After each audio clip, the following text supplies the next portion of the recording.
Muy buenos días a todos, bienvenidos a nuestra sesión de Dialogando con Expertos de este día miércoles. Queremos darle la más cordial bienvenida a todos los asistentes que aún se siguen conectando.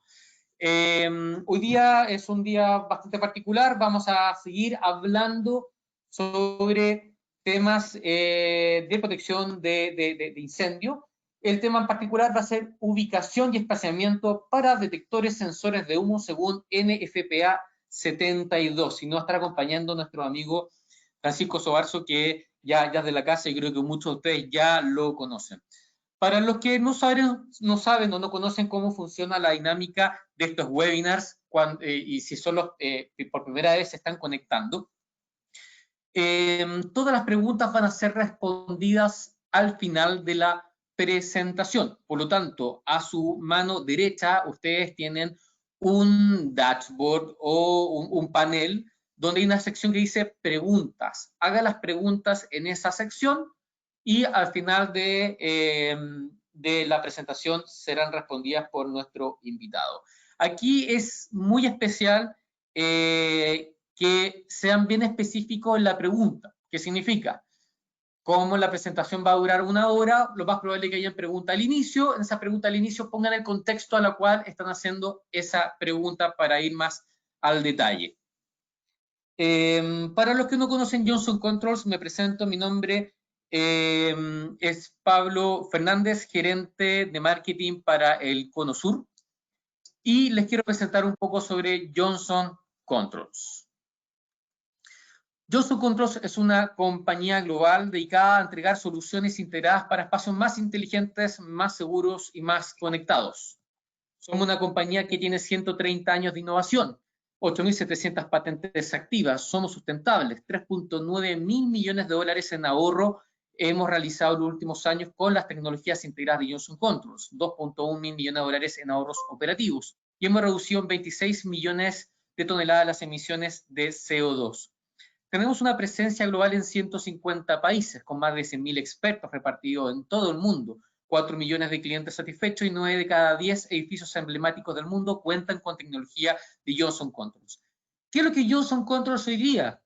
Como ustedes pueden ver en la imagen, sale Johnson Controls más Tyco. Muchos nos han preguntado qué pasa con Tyco. Bueno, las dos compañías se unen y hoy día Johnson Controls es la compañía madre que se dedica a integrar multitecnologías.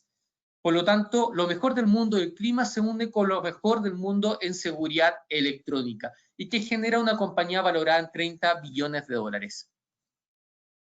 Estamos presentes en 4 unidades de negocio: prevención de incendio, detección y supresión, seguridad electrónica, corrientes débiles y comunicación, clima y refrigeración. Y estamos presentes en todas las industrias que ustedes pueden ver. Últimamente es muy específico, aportando y apoyando a clínicas y hospitales de la región con nuestros servicios de mantenimiento.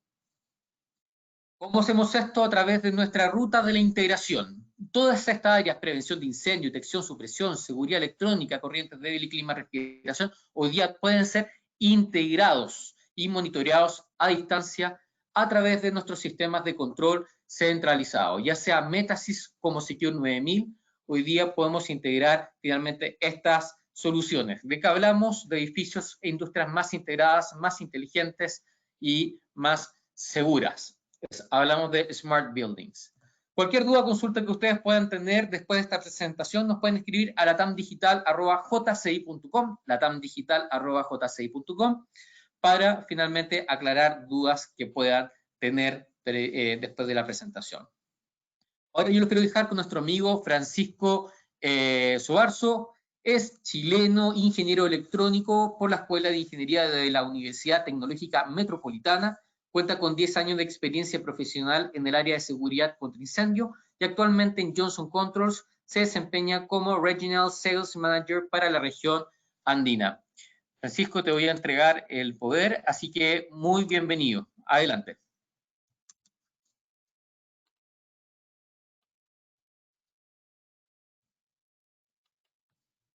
Ya vemos tu presentación. ¿Se ve bien? Perfecto. Ok, buenos días. Como dice Pablo, mi nombre es Francisco Sobarzo, responsable de ventas de la región andina, Johnson Control, de la división de fuego. Ya me deben conocer, hemos estado revisando varios temas relacionados a productos, otros temas relacionados a normativa. La semana pasada, si no me equivoco, hablamos de normativa, específicamente de sensores de calor, ubicación y espaciamiento de sensores de calor. Y hoy día nos vamos a enfocar en ubicación y espaciamiento también, pero para sensores, detectores de humo, según lo que nos indica NFPA 72. Todo lo que vamos a revisar hoy día es lo que hoy día está escrito en el documento en NFPA 72, y nos va a servir bastante cuando nos toque trabajar un diseño o nos toque supervisar una instalación. ¿Ok? Sin más preámbulos, vamos a avanzar porque es harta información, mucha información, y el tiempo es oro. Así que vamos a partir con algunas generalidades. ¿Qué es lo que debemos tomar en cuenta cuando seleccionamos el detector de humo? ¿Dónde no se debe instalar detectores o sensores de humo? ¿Qué pasa con el efecto de estratificación? ¿Cómo afecta al detector de humo? Consideraciones que vamos a tomar durante la etapa de construcción y algunas cosas relacionadas a la sensibilidad del detector.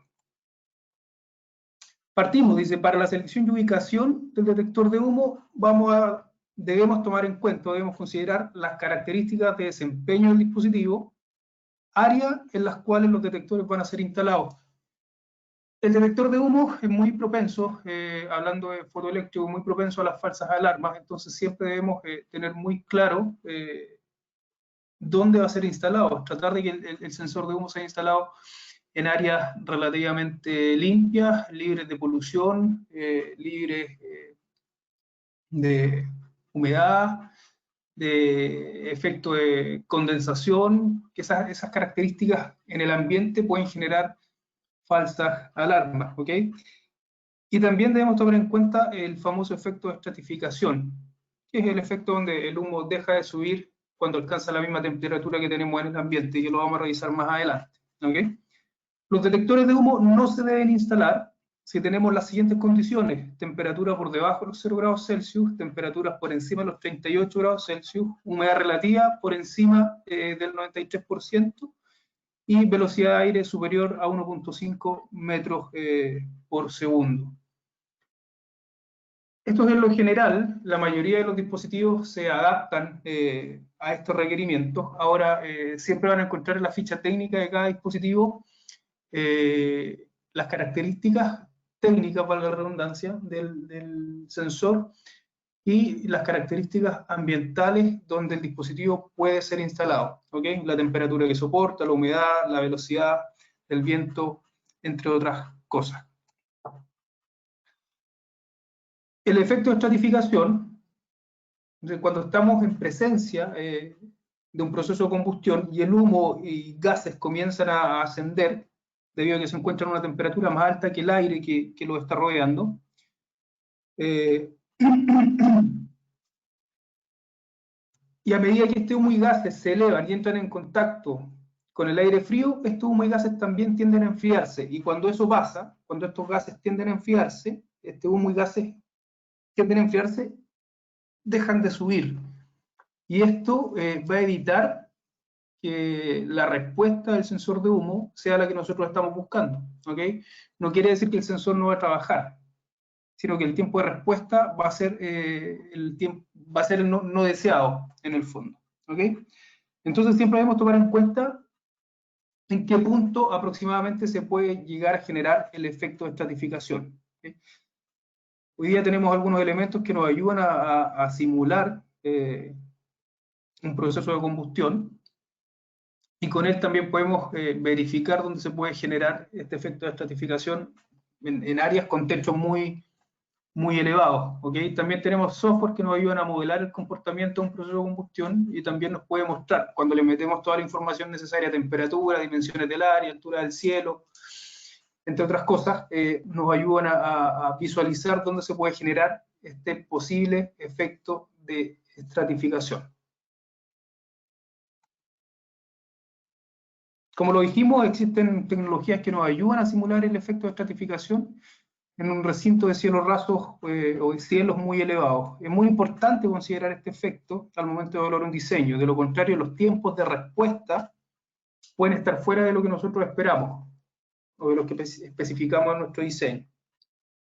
Ahí vemos una imagen donde hay una máquina que está simulando un proceso de combustión, un incendio, la liberación de humo y gases tóxicos, esa masa de aire caliente al ambiente. Y con este tipo de elementos nosotros podemos ver el comportamiento del jet, o el cual va a ser el recorrido del humo en un determinado recinto, y también podemos simular este famoso efecto de estratificación.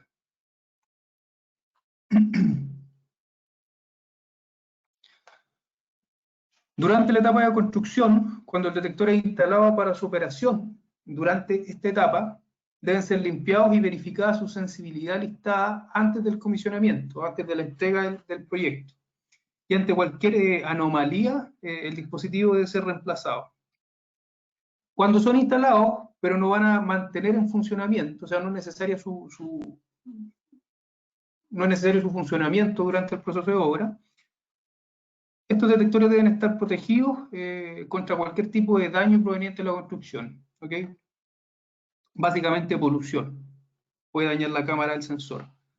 Y también vamos a tener que verificar el correcto funcionamiento de la sensibilidad listada antes de la entrega del proyecto o el comisionamiento final. Y si se presenta alguna anomalía, obviamente el dispositivo debe ser reemplazado. Cuando no sea requerido el funcionamiento durante la construcción, los detectores no deben ser instalados, ¿ok? Podemos hacer todo el cableado, podemos instalar las bases, podemos asignar el direccionamiento a los dispositivos, y una vez que ya vamos a hacer el comisionamiento, la entrega final del proyecto, ahí recién ubicamos los cabezales, las bases para la entrega del proyecto, ¿ok?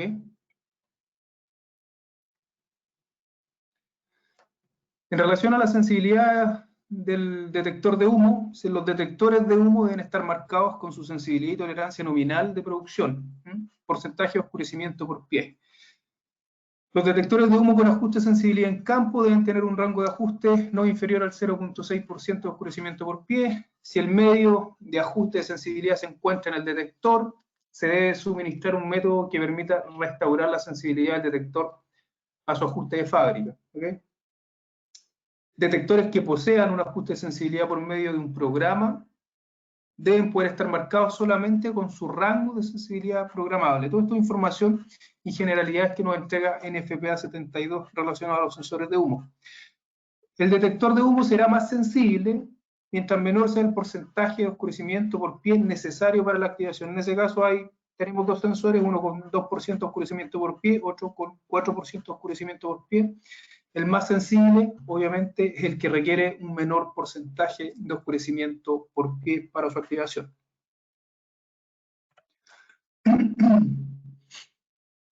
En relación a la ubicación y espaciamiento de los detectores o sensores de humo, debemos tomar en cuenta las características del humo según el tipo de combustible, ¿verdad? La presentación pasada hablamos que la característica del humo va a variar en función del combustible que se está conjugando en este proceso de combustión, ¿ok? Hay elementos que entregan o que emanan humo súper visible, súper perceptible por alguna tecnología fotoeléctrica, y hay otros elementos combustibles que pueden emanar un humo que es mucho menos perceptible por estos elementos. Ahí es donde nosotros debemos definir si seguimos con la tecnología fotoeléctrica, o en algunos casos nos va a tocar trabajar con algún elemento o algún dispositivo de detección temprana. También debemos considerar el transporte del humo, comportamiento de estos flujos de humo ocasionados por la columna de humo o chorro producido por el incendio. También lo vimos que todas las columnas o jet producidos por un incendio tienen un comportamiento estándar, se disparan con un ángulo de 22 grados y chocan en el techo con un grosor de 0.4 veces la altura del recinto.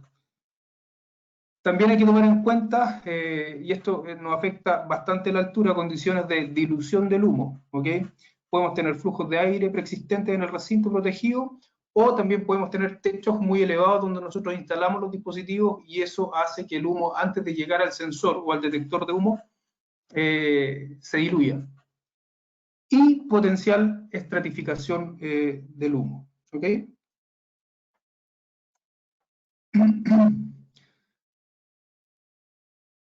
Y también hay que tomar en cuenta la forma y la arquitectura del recinto, altura del cielo raso, configuración de los contenidos que tenemos en el área protegida, características de la combustión, comportamiento de la ventilación, temperatura ambiente, presión, altitud, humedad, atmósfera, etc. En estricto rigor debemos tomar en cuenta cualquier factor que pueda llegar a afectar el comportamiento del detector o sensor de humo en su operación.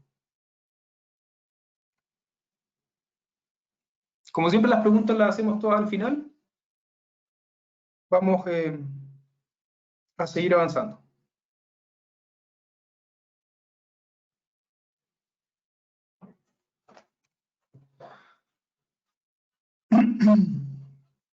¿Qué pasa con el detector de humo en cielo raso y muros? Cuando lo vamos a montar en cielo raso y muros.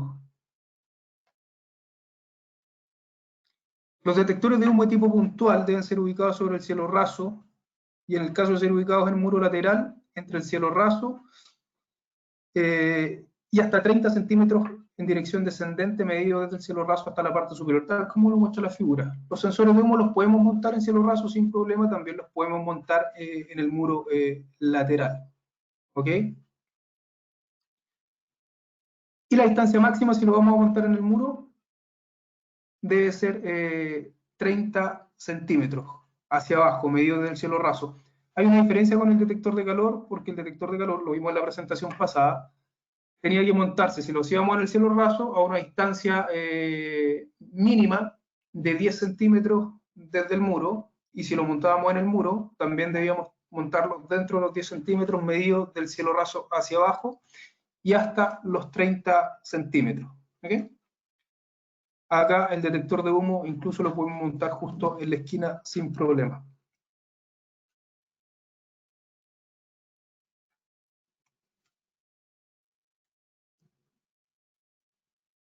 Vamos a hablar del detector de humo, ubicación, espaciamiento en cielos planos. ¿Okay?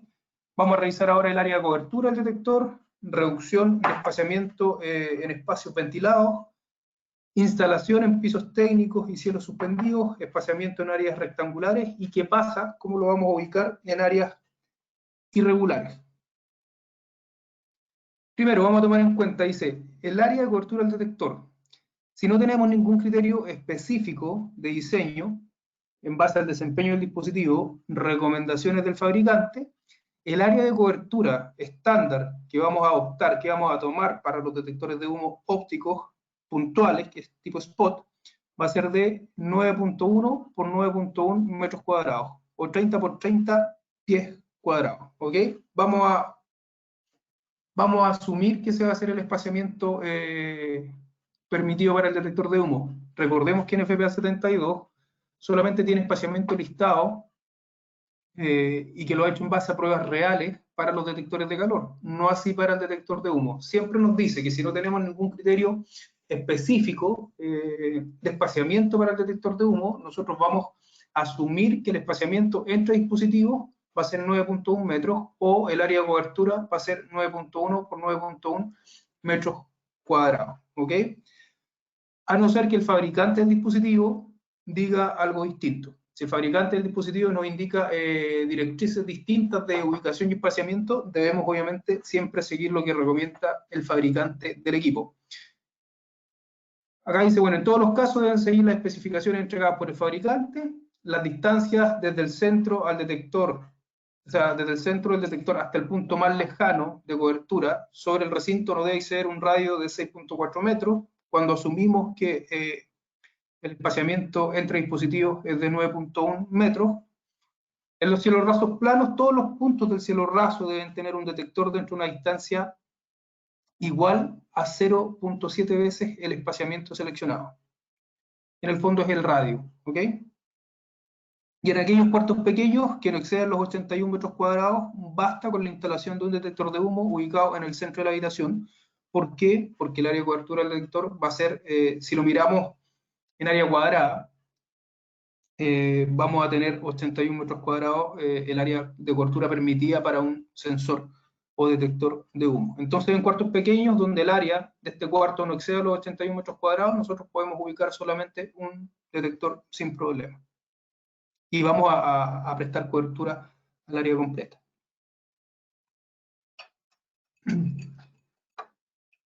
A diferencia del sensor de calor, NFPA 72 no nos entrega una tabla que nos indique algún tipo de corrección, ya sea en el espaciamiento entre dispositivos o en el área de cobertura, en función de la altura.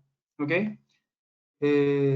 No hay ningún lineamiento en NFPA 72 que nos diga que de tantos metros hacia arriba debemos reducir el área de cobertura o el espaciamiento entre sensores o detectores de humo para mejorar sus tiempos de respuesta.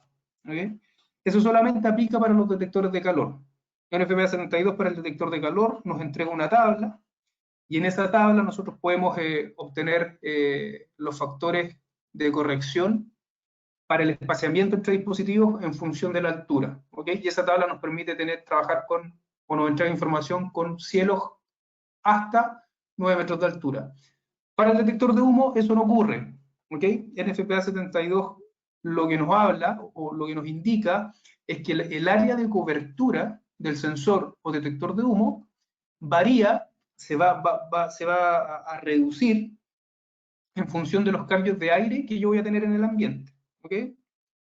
Y nos entrega una tabla que es la que pueden ver a la derecha de su pantalla. ¿Okay?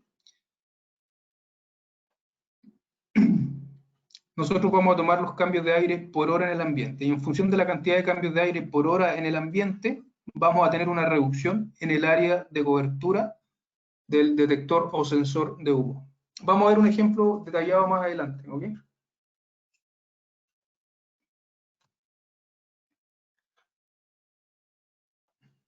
Los espacios por debajo de los pisos elevados y por encima de los techos suspendidos, o pisos técnicos y cielos falsos, deben tratarse como áreas separadas. ¿Okay? Los detectores instalados bajo el piso elevado o sobre el cielo raso, sobre el cielo falso, no deben utilizarse para proveer detección dentro de la sala. Básicamente lo que estamos diciendo acá es que si tenemos un área que tiene piso técnico y además tiene un área sobre el cielo falso o sobre el cielo suspendido, nosotros vamos a considerar que estas tres áreas son sectores absolutamente distintos e incluso pueden tener distintos principios de detección.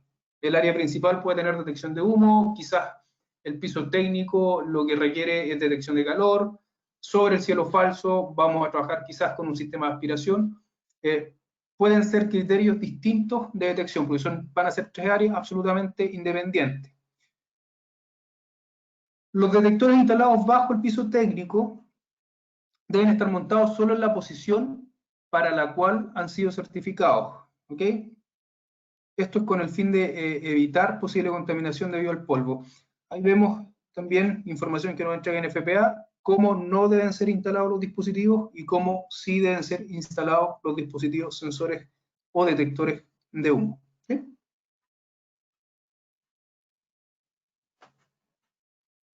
Seguimos.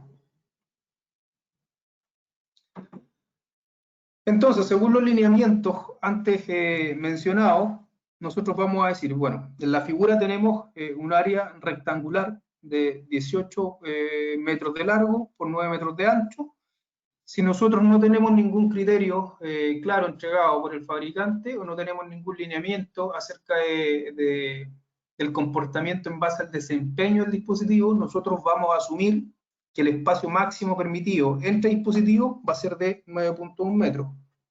En esta figura, nosotros vemos dos sensores. Si usamos nuestra imaginación, vamos a pensar que estos dos puntos negros que tengo acá en la figura van a ser dos sensores de humo, los que van a estar espaciados uno del otro a 9.1 metros de distancia, y siguiendo los lineamientos vamos a espaciar a la mitad de 9.1 hacia el muro, 4.5, y el radio nos va a dar de 6.4 metros. ¿Okay? Ahora, si eso lo llevamos a un espaciamiento S, vamos a decir que el espaciamiento S va a ser igual a 9.1 metros, al muro va a ser S medios, 4.5 metros, y el radio va a ser 0.7 por S, que nos va a dar el resultado de 6.4.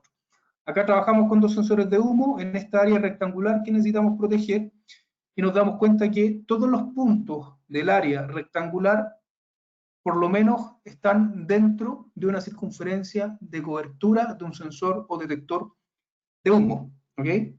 Tenemos un sector donde se intersectan ambas áreas de cobertura. ¿Okay? Ahí, ese sector va a estar cubierto por dos sensores de humo, por la cobertura de los dos sensores de humo, y el resto del área por lo menos por una circunferencia de cobertura.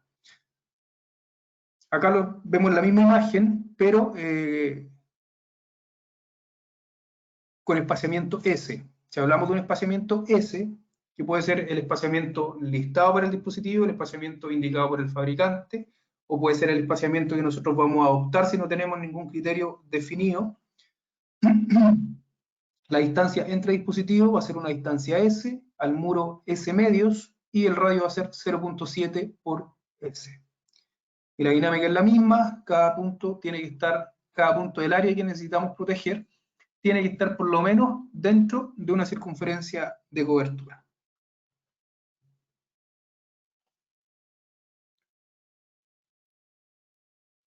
Seguimos con el ejemplo, acá tenemos un área cuadrada, de lado 2S, ¿ok? Y ubicamos 4 sensores de humo para dar una cobertura total a esta área cuadrada. Y la dinámica es exactamente la misma. Los sensores van a estar espaciados a una distancia S. Al muro tiene que ser una distancia S medios de los detectores, S medios. Y el radio 0.7 S. Y todos los puntos dentro de esta área cuadrada están por lo menos protegidos por una circunferencia de cobertura de un sensor de humo o un detector de humo. ¿Okay? ¿Por qué hablo de sensor? Hago la diferencia entre sensor y detector porque hacemos referencia a tecnología convencional, tecnología inteligente también. Cuando hablamos de detectores, por lo general es un elemento que nos va a indicar si tenemos o no tenemos humo, ¿ok? Pero no nos va a medir cantidades, no nos va a entregar un valor exacto, ¿ok? Cuando hablamos de sensores, la palabra lo dice, es un elemento que tiene la capacidad de censar, de tomar una medida de manera análoga, tomar una muestra análoga, transformarla digital y enviarla al panel para que el panel de detección y alarma de incendio indique si estamos en una condición de alarma o no. Por eso siempre hago la diferencia de detectores de humo y sensores de humo. Lo mismo pasa con los dispositivos de calor. Vamos a tener detectores de calor, tecnología convencional, básicamente nos dice si hay o no hay temperatura, y sensores de temperatura, que son elementos que van a ser capaces de tomar una muestra de manera análoga, luego pasar la información a digital y enviarla al panel para que el panel discrimine si tenemos o no tenemos una condición de fuego. Por eso es la diferencia de sensores, por eso hago la diferencia entre sensores y detectores. Seguimos. En áreas rectangulares vamos a poder ampliar el espaciamiento entre los detectores o sensores de humo, pero siempre respetando el radio máximo permitido de 6.4 metros o 0.7 por S, desde el centro del detector hasta el punto más lejano de cobertura sobre el muro lateral. ¿Okay? Acá vemos una tablita que la entrega NFPA 72 con áreas notables, por áreas ya definidas, que son las mismas áreas que vamos a encontrar dentro de esta circunferencia. Esta es una circunferencia de radio 6.4, ¿ok? Pensando que el espaciamiento permitido para el sensor o detector de humo es de 9.1, acá vamos a tener una circunferencia de radio 6.4. Vamos a tener un área cuadrada y luego nosotros podemos comenzar a jugar, a transformar esta área cuadrada en áreas rectangulares, pero siempre respetando los límites radiales de esta circunferencia. O sea, nunca vamos a tener un área rectangular que se va a salir del perímetro de la circunferencia. ¿Ok? Entonces nosotros con esto podemos ir jugando, podemos trabajar con áreas rectangulares y ampliar un poquito, aumentar el espaciamiento permitido para los sensores o detectores de humo. Esto aplica para humo y también para calor. Si queremos ver un ejemplo, lo tenemos acá, ese ejemplo A, espaciamiento de detectores de humo en un área de 3.1 por 25 metros de largo, 3.1 de ancho por 25 de largo. Tomamos el área notable A, que el área notable A nos permite trabajar en áreas rectangulares de ancho 3.1 y largo 12.5, ¿verdad? Y acá nosotros tomamos dos áreas rectangulares para completar el área de 3.1 por 25 metros. Y espaciamos los detectores a 12.5 metros entre ellos. Si vemos la figura, lo llevamos casi al límite. Tenemos estos sensores de humo o detectores espaciados a una distancia de 12.5. El radio no va a exceder los 6.4 metros, que es el radio máximo permitido. Trazamos las circunferencias de cobertura y nos damos cuenta que llevamos ya el espaciamiento entre estos dispositivos a la máxima expresión, y por ende nos damos cuenta que el área o donde se intersectan ambas circunferencias de cobertura es prácticamente mínima, ¿ok? Estamos exigiendo al máximo la capacidad de cobertura de estos dispositivos. Este tipo de ubicación o este tipo de espaciamiento nosotros lo vamos a ubicar en corredores, lo podemos ubicar en centros hospitalarios, todo lo que sea área rectangular que nos permita utilizar este criterio de espaciamiento.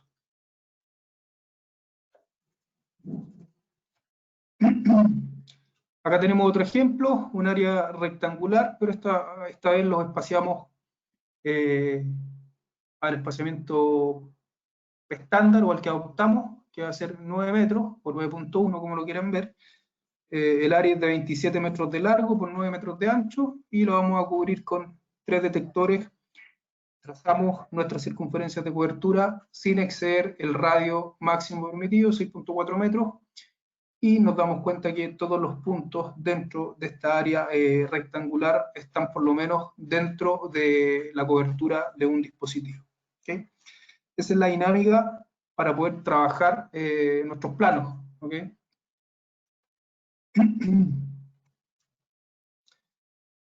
¿Qué pasa con las áreas irregulares? Lo recomendable cuando nos encontramos con áreas irregulares es poder subdividir esta área en áreas más o menos conocidas o en áreas regulares. Si nosotros miramos la figura que está a la derecha de la pantalla, vamos a encontrar un área completa que es irregular. Nos vamos a encontrar con algunas zonas que son más extensas que otras, y otras que son más anchas, y hay un área que es la que está en la parte superior, que ya es un área absolutamente irregular. Eso no tiene forma conocida que nos permita hacer una distribución pareja de los dispositivos detectores sensores de humo. La mejor forma acá de abordar este tipo de áreas es poderla subdividir en áreas conocidas y comenzar a espaciar nuestros dispositivos con los criterios que ya hemos revisado hasta ahora. El área que es irregular, nosotros podemos hacerlo de una manera no muy científica, podemos hacerlo al ojímetro, poner dispositivos en determinados puntos y luego trazar las circunferencias de cobertura, pensando y verificar en realidad si todos los puntos dentro de esta área irregular quedan por lo menos dentro de la cobertura de un sensor de humo. ¿Okay? Si eso no ocurre, podemos seguir adicionando sensores de humo con el fin de completar o lograr la cobertura completa de esta área irregular, siempre respetando los radios máximos permitidos. El radio máximo permitido es 6.4 metros. Otra forma es trazar las líneas imaginarias y convertir esta área en un área conocida, que puede ser un área cuadrada o un área rectangular, ¿ok? Y una vez que trazamos nuestras líneas imaginarias, ubicamos los detectores o sensores de humo según los métodos ya conocidos, ¿verdad? Entre ellos los espaciamos a una distancia S, al muro a una distancia S medios, y respetando el radio de 0.7 por S, ¿ok?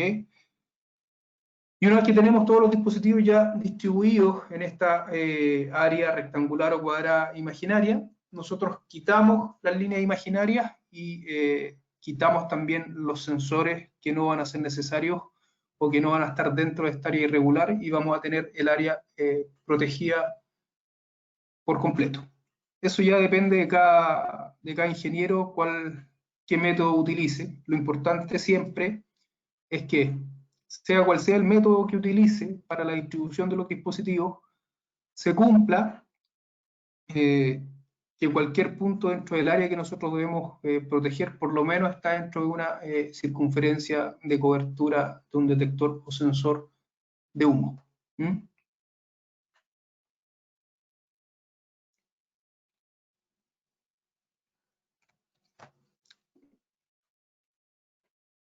Seguimos avanzando. ¿Qué pasa con los detectores de humo en cocina? Por lo general nosotros no instalamos sensores o detectores de humo en cocina, porque en la cocina tenemos varias condiciones que pueden generar falsas alarmas en los dispositivos, ¿verdad? Humedad, podemos tener condensación, podemos tener vapores, entre otras cosas. Entonces, muchas veces para poder evitar falsas alarmas, lo que ubicamos en las cocinas son detectores o sensores de calor. Eso no quiere decir que no podamos trabajar con sensores de humo, podemos trabajar con sensores de humo, pero debemos tomar en cuenta ciertas consideraciones. En esta sección nosotros vamos a revisar qué pasa con el sensor de humo en las áreas de cocina. Vamos a definir los artefactos estacionarios y artefactos de cocina portátiles, lo que aquí denominamos zona de exclusión, y dónde vamos a ubicar o cómo debemos ubicar el detector o sensor de humo en un área de cocina, para evitar las falsas alarmas. ¿Okay? En áreas de cocina se genera una serie de condiciones que pueden afectar el correcto funcionamiento del detector o sensor de humo cuando se instalan demasiado cerca de los artefactos de cocina, originando falsas alarmas en el sistema, vapores, gases, humedad, etc. Por ende, no se recomienda el uso de detectores o sensores de humo en espacios de cocina. Incluso las constantes falsas alarmas pueden llevar a que los ocupantes inhabiliten el sistema, dejando el área sin detección de incendio. Entonces, si vamos a instalar detectores o sensores de humo, vamos a tomar algunas consideraciones. De ser necesaria la instalación de detectores o sensores de humo en áreas de cocina, vamos a seguir los lineamientos que nos permiten estimar la correcta ubicación del detector o sensor de humo con el fin de evitar falsas alarmas. Vamos a tomar en cuenta que, a medida que la distancia horizontal entre el detector o sensor de humo y el artefacto de cocina aumenta, tiende a disminuir la frecuencia de falsas alarmas. Obviamente, porque nos estamos alejando de la fuente que va a originar estas falsas alarmas. Se ha demostrado que, cuando son instalados dentro de los 3 metros desde un artefacto de cocina, los detectores de humo por ionización son más susceptibles a las falsas alarmas que los dispositivos de detección de humo fotoeléctricos.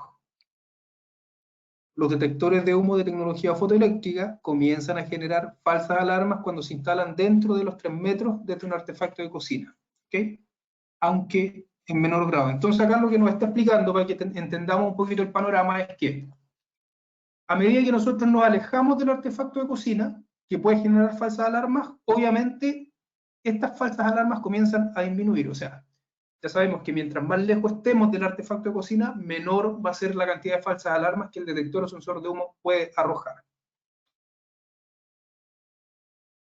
También nos dice que los sensores de humo por ionización nos entrega una mayor cantidad de falsas alarmas cuando estamos cercanos a un elemento o un artefacto de cocina. Y los detectores fotoeléctricos nos entregan una menor cantidad de falsas alarmas cuando estamos dentro de los 3 metros de un artefacto de cocina. ¿Okay? Cabe destacar que hoy día ya la tecnología iónica para la detección de humo, la verdad que ya no se utiliza. Es una tecnología bastante ya antigua. Además, es una tecnología que utiliza un elemento radioactivo para la detección, que es el americio 41. Entonces son detectores que ya en la práctica no, quizás vamos a encontrar instalados de sensores por ionización en instalaciones muy antiguas, pero ya en la práctica nosotros hoy día no lo utilizamos, ¿ok? Una, porque es un elemento demasiado sensible y en áreas donde tenemos algún tipo de polución o vapores en el ambiente puede generar falsas alarmas, y la otra es porque trabaja con americio 41, que es un elemento radioactivo. ¿A qué nos referimos cuando hablamos de artefactos de cocina? Calentadores, hornos, tostadoras, hervidores,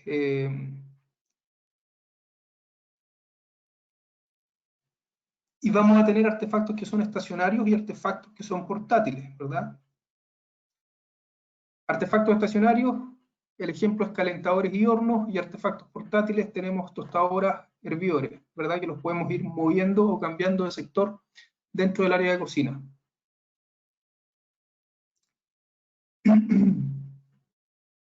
Cualquier elemento que nos pueda entregar alguna condición que pueda generar una falsa alarma,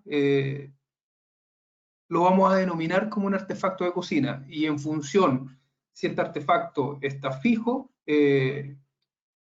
o estacionario, nosotros vamos a definir dónde, perdón, si está fijo o es portátil, vamos a definir dónde y cómo vamos a ubicar el sensor de humo para evitar las falsas alarmas. Vamos a tener una zona de exclusión también, que es una distancia medida en forma radial de 3 metros desde el extremo más próximo de un artefacto de cocina, fijo. Ahí hay un error, es fijo o portátil, no fijo estacionario, fijo o portátil. Y la zona de exclusión no va a atravesar muros ni vanos de puertas, lo vamos a ver ahora en una gráfica. Nosotros acá tenemos un área de cocina, vamos a encontrarnos con artefactos fijos o con artefactos portátiles, ¿ok? Y si tenemos, acá tenemos artefactos fijos estacionarios, ¿verdad? Que es la cocina.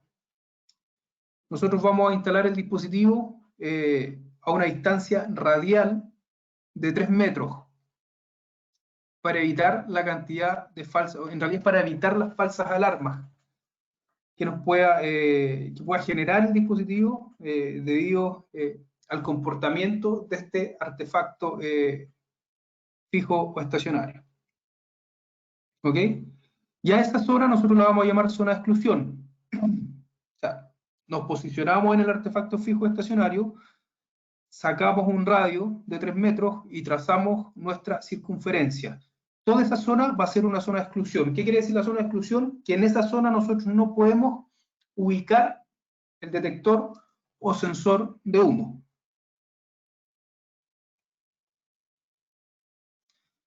Ahora, en el caso que se requiere una cobertura del detector de humo en un área cercana al espacio de cocina, se podrá ubicar el detector entre los 3 metros y los 6.1 metros desde el artefacto de cocina fijo estacionario. Eso lo podemos ver acá en la figura también.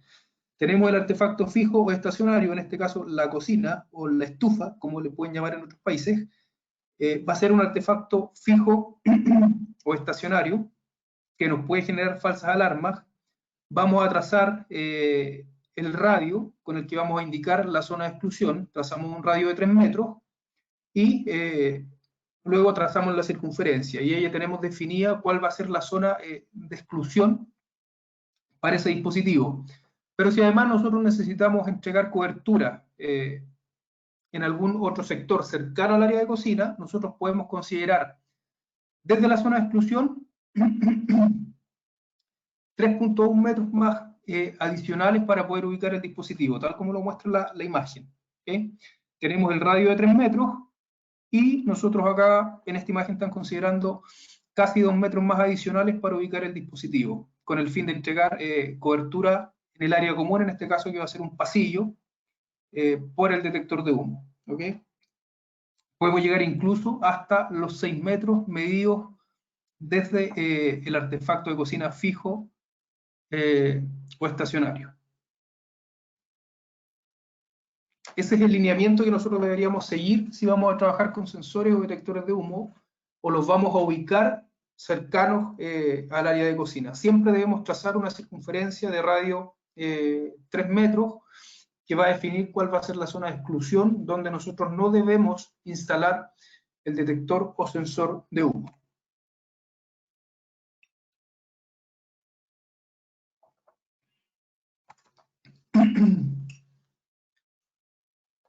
Detector de humo en techos con vigas. Acá ya entramos en un problema, porque hay varios, tenemos un conjunto de criterios adicionales a los que ya hemos revisado, que nos van a afectar el espaciamiento entre dispositivos, ¿ok? Producto de la profundidad de la viga. Entonces acá vamos a revisar cuándo nosotros vamos a considerar un techo con vigas, la ubicación del detector o sensor en techos con vigas. Vamos a hablar de la reducción de espaciamiento del detector en techos con vigas, y qué pasa con los corredores que en su arquitectura poseen vigas. Primero, cuando nos encontramos con techos con vigas, dice, el espaciamiento y la ubicación de los detectores de humo se va a ver afectado en función de la profundidad de la viga y el espaciamiento entre ellas. Tanto para la profundidad de la viga como para el espaciamiento entre las vigas, debemos tomar el porcentaje que cada uno representa respecto de la altura medida desde el nivel de piso al cielo raso. En español, nosotros vamos a verificar qué porcentaje representa la profundidad de la viga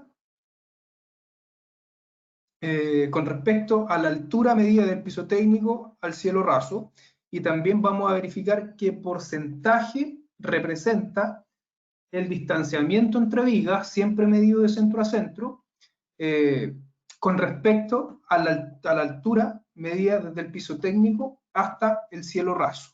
Esa es la traducción de ese texto al español, ¿ok? Si la profundidad de la viga no supera el 10% de la altura, lo vamos a considerar como techo plano. Si la profundidad de la viga es igual o mayor al 10% de la altura, vamos a considerar ese techo como un techo con viga. Entonces, la primera pregunta que nos debemos hacer, ¿qué porcentaje de la altura representa la profundidad de la viga? Si es menor al 10% de la altura, lo consideramos techo plano y utilizamos todos los criterios que hemos venido revisando hasta ahora. Si es mayor o igual al 10% de la altura, lo vamos a considerar como un techo con vigas y vamos a tener que entrar a revisar algunos criterios que van a afectar el espaciamiento entre dispositivos y la ubicación también. La ubicación del detector se va a ver afectada según sea el porcentaje de la altura entre vigas, ya lo dijimos, y el ajuste del espaciamiento siempre va a ser en sentido perpendicular a las vigas. A diferencia del detector o sensor de calor, nosotros con el sensor de humo tomamos en cuenta el porcentaje. Para que no se confunda el agua de este alcance, tomamos en cuenta el porcentaje que representa la profundidad de la viga de la altura. ¿Ok? Y el valor que consideramos es un 10%. Si es menor al 10%, no es un techo con vigas, y si es mayor o igual al 10% esa profundidad, es un techo con vigas. Con el detector de calor nosotros hacíamos algo muy parecido, pero considerábamos 10 centímetros. Si la viga tenía una profundidad menor a 10 centímetros, lo considerábamos como techo plano. Si la viga tenía una profundidad igual o mayor a 10 centímetros, lo considerábamos como techo con vigas, para que no se confundan, ¿ok? La dinámica es muy parecida, pero con el detector de calor consideramos 10 centímetros como valor crítico, y para los sensores de humo vamos a considerar el 10% de la altura como valor crítico para nosotros definir si realmente lo trabajamos como un techo con vigas o un techo plano. Entonces, Si nos encontramos con vigas que tienen profundidad inferior al 10% de la altura, de inmediato nosotros decimos, bueno, esto va a ser un techo plano y no vamos a tener ningún tipo de consideración especial y vamos a ubicar los sensores según nos dé el diseño. Y estos sensores van a poder ser ubicados en la parte inferior de la viga o en los espacios formados entre las vigas.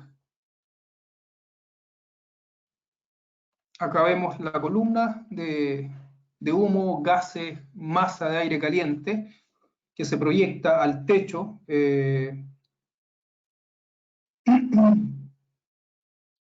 que el ángulo estándar, que también son estudios que ha hecho en FPA 72, con que se proyecta esta columna es un ángulo de 22 grados y cuando choca o se proyecta en el techo, generalmente el grosor de esta columna de masa de gases, humo y aire caliente va a tener un grosor de 0.4 veces la altura o 40% de la altura. ¿Ok? Seguimos avanzando. Relacionado a la ubicación del detector, cuando la profundidad de la viga es igual o superior al 10% de la altura del cielo raso, ya sabemos de inmediato que lo vamos a considerar como un techo con viga. Pero si además la distancia entre estas vigas, siempre medido de centro a centro, es igual o mayor al 40% de la altura del cielo raso, el detector se ubicará en el espacio formado entre las vigas, tal como se muestra en la figura. Y vamos a ubicar tantos sensores como sea necesario en ese espacio para alcanzar la cobertura completa del detector en este cajón formado por las vigas, ¿verdad? Puede que la longitud del espacio formado entre vigas tenga 15, 20 metros, y ahí no basta con un sensor, sino que por lo menos vamos a tener que ubicar 2 o 3 dispositivos para alcanzar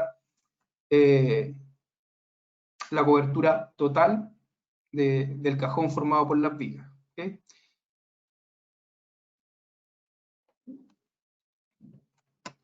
Ahora, siempre pensando que tenemos vigas con profundidad igual o mayor al 10% de la altura, y por ende lo consideramos como techo con vigas, pero esta vez la distancia entre las vigas, siempre midiendo de centro a centro, es menor al 40% de la altura del cielo raso, vamos a considerar lo siguiente. Vamos a tomar las reglas de techo plano en sentido paralelo a las vigas, ¿ok? O sea, vamos a espaciar los sensores o detectores de humo de manera normal, al espaciamiento normal permitido para el detector, de manera paralela a las vigas. Pero de manera perpendicular a la viga, el espaciamiento se va a reducir al 50% del espaciamiento inicial permitido. O sea, si tenemos un detector o sensor de humo donde nosotros adoptamos que el espaciamiento que íbamos a trabajar eran 9.1 metros entre dispositivos, nosotros de manera paralela a la viga vamos a seguir considerando ese espaciamiento máximo permitido de 9.1, pero en sentido perpendicular a la viga, si se presentan las condiciones que estamos viendo en esta lámina, vamos a reducir ese espaciamiento al 50%. O sea, no podemos exceder los 4.5 metros de espaciamiento entre dispositivos. ¿Ok? Y el detector podrá ubicarse sobre la parte inferior de la viga o en los espacios formados entre las vigas. Acá lo que nos importa es que el diseño se ajuste, más que en ubicación del dispositivo, que el diseño se ajuste en términos de espaciamiento a lo que estamos mencionando en esta lámina. ¿Ok? En sentido paralelo a las vigas no vamos a tener ninguna restricción, pero en sentido perpendicular a la viga vamos a tener una reducción del 50%. Y el sensor lo vamos a ubicar prácticamente donde nos dé el diseño.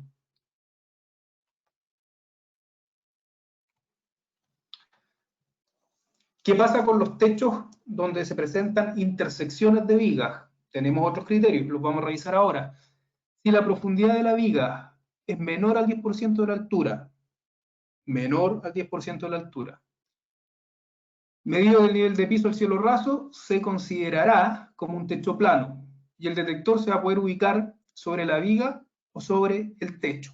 ¿Ok? O sea, imaginemos, usemos la imaginación y miremos un techo donde tenemos intersecciones de vigas. ¿ok? Varios cuadrados formados por las intersecciones de vigas.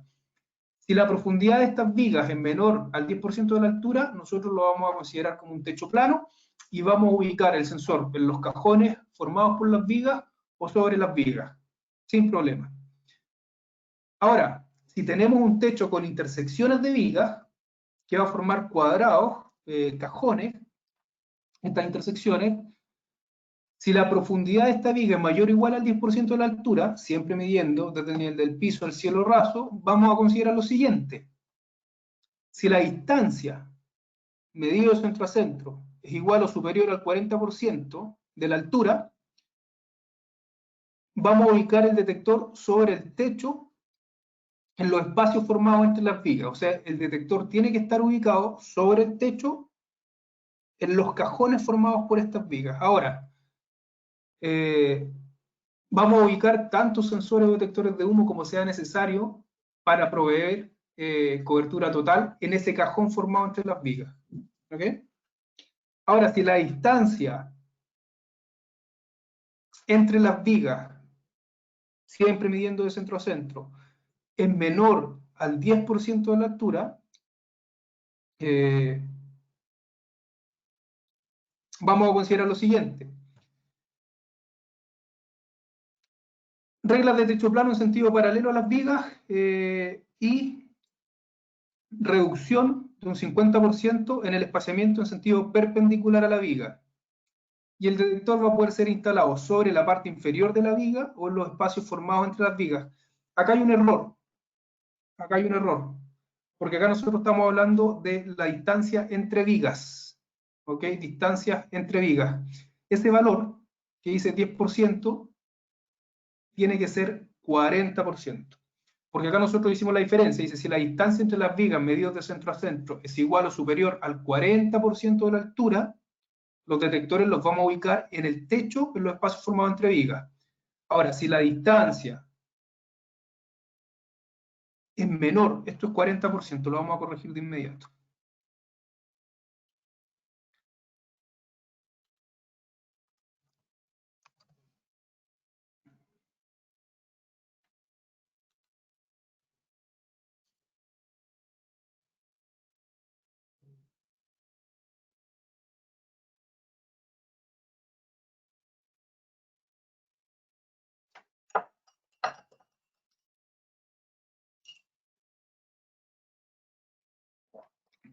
Tomamos un segundo y con la rapidez que caracteriza mi computadora, está guardando la información.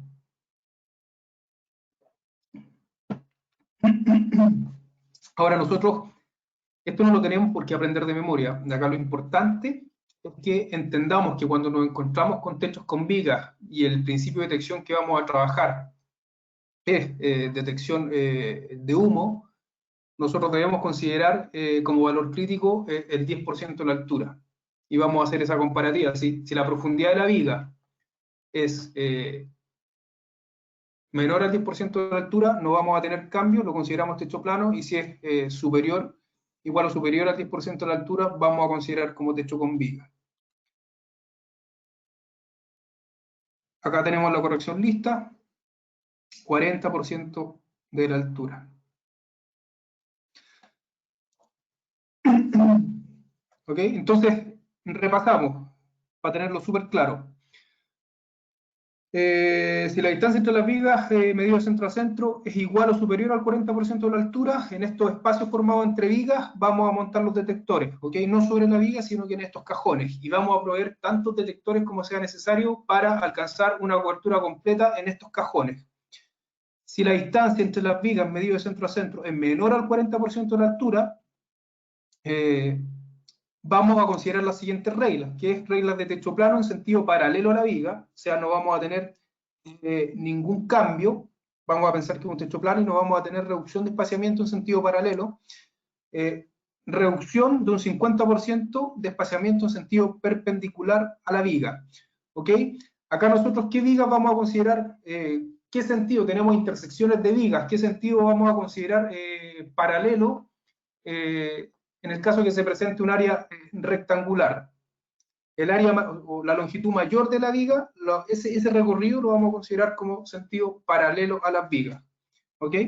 Y el detector podrá ser instalado en la parte inferior de la viga o en los espacios formados entre ellas. Y también debemos proveer tantos detectores como sea necesario para alcanzar la cobertura total.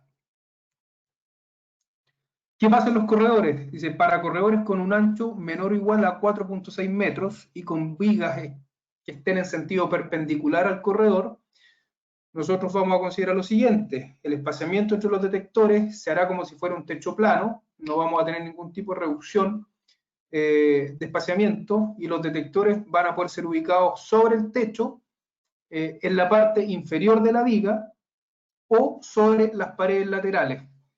Nosotros ya vimos al principio que si vamos a montar sensores o detectores de humo en paredes laterales, tenemos una limitante y que no podemos exceder los 30 centímetros medidos del cielo raso hacia abajo. Recuerden que lo vimos al principio.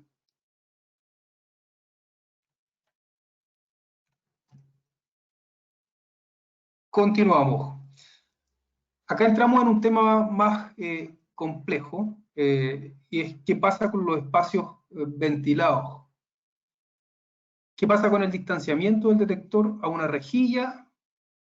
Ubicación del detector en espacios ventilados, reducción del espaciamiento del detector en espacios ventilados, y vamos a ver también un ejemplo de reducción de espaciamiento debido a los cambios de aire generados en una hora en el ambiente. ¿Ve?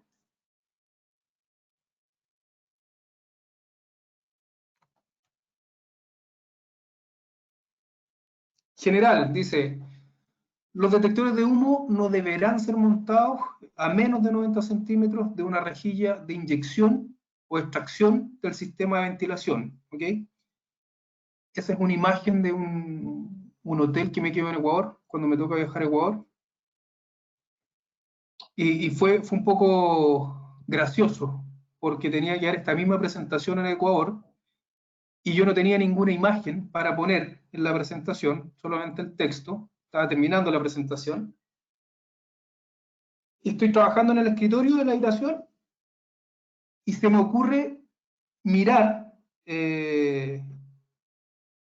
las rejillas de clima, la inyección y la extracción, y se da la casualidad que a menos de 1 metro tenía un sensor de humo instalado frente a la rejilla de inyección, tal como lo se ve en la figura, y no está respetando absolutamente ningún parámetro, ¿ok? Porque está a menos de 90 centímetros, está justo enfrente de la rejilla de inyección. Entonces eso estaba fuera de normativa, estaba fuera de los parámetros para instalación de sensores de humo o detectores de humo en espacios ventilados. Tomé la foto, no voy a dar el nombre del hotel, pero tomé la foto y esa es la foto que tenemos hoy día incluida en la presentación. ¿Okay?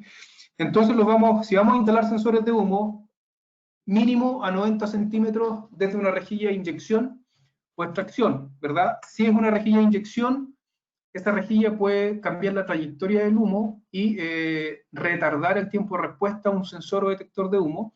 Y si es una rejilla de extracción, esta rejilla puede también cambiar la trayectoria del humo y evitar que se vaya, que este humo llegue al detector. También puede generar la disipación. Inyección o extracción pueden generar la disipación del humo antes que llegue al dispositivo, y obviamente va a tardar el tiempo de respuesta.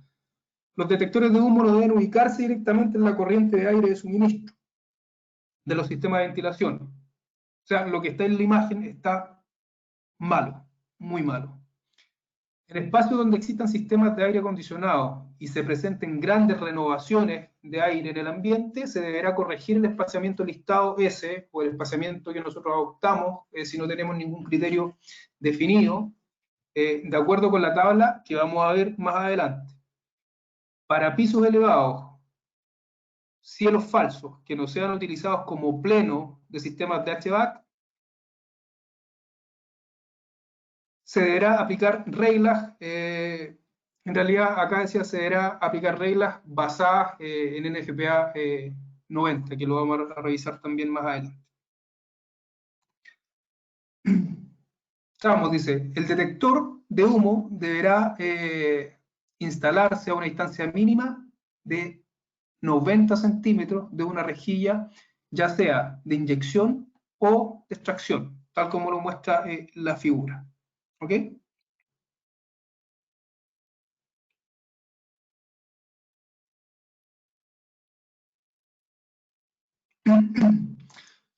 Los detectores no deben instalarse directamente en la corriente de aire de suministro del sistema.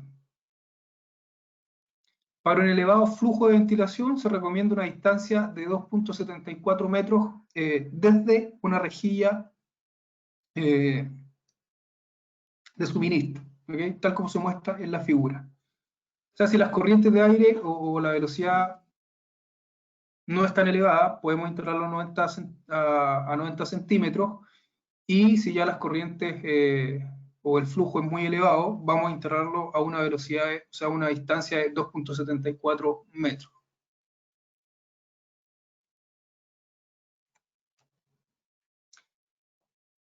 Para aquellas áreas donde se presenten renovaciones de aire en el ambiente, vamos a reducir el área de cobertura del detector de humo en función del número de cambios de aire generados en una hora en la habitación. Y nosotros tenemos una tabla que nos va a permitir hacer esa reducción de área de cobertura.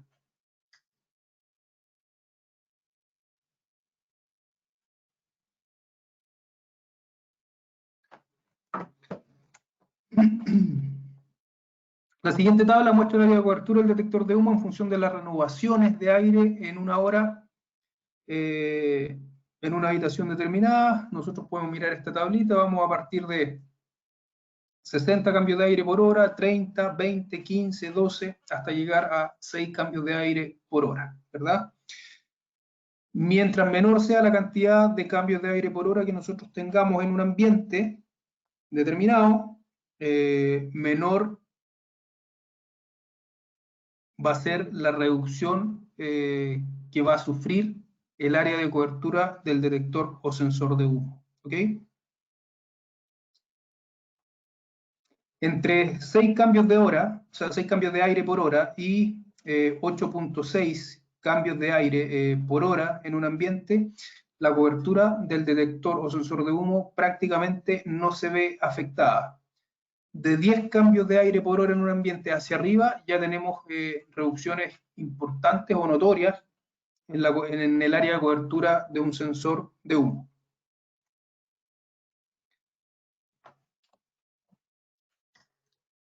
Ahí está la explicación del por qué habla de un área de cobertura de 84 metros cuadrados, 84 y 81, por la cantidad de decimales que se trabaja solamente.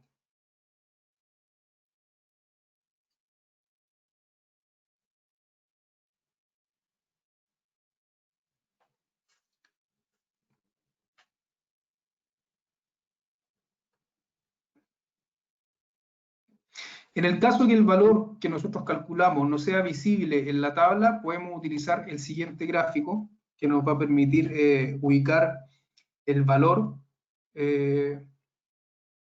o la reducción de área de cobertura del detector en función de los cambios de aire en el ambiente. ¿Okay? Cualquiera de los dos métodos que utilicemos es válido. Podemos mirar la tablita, si tenemos un valor que calza con la tabla, vemos la tabla, y si no, podemos ver la curva que presenta el gráfico.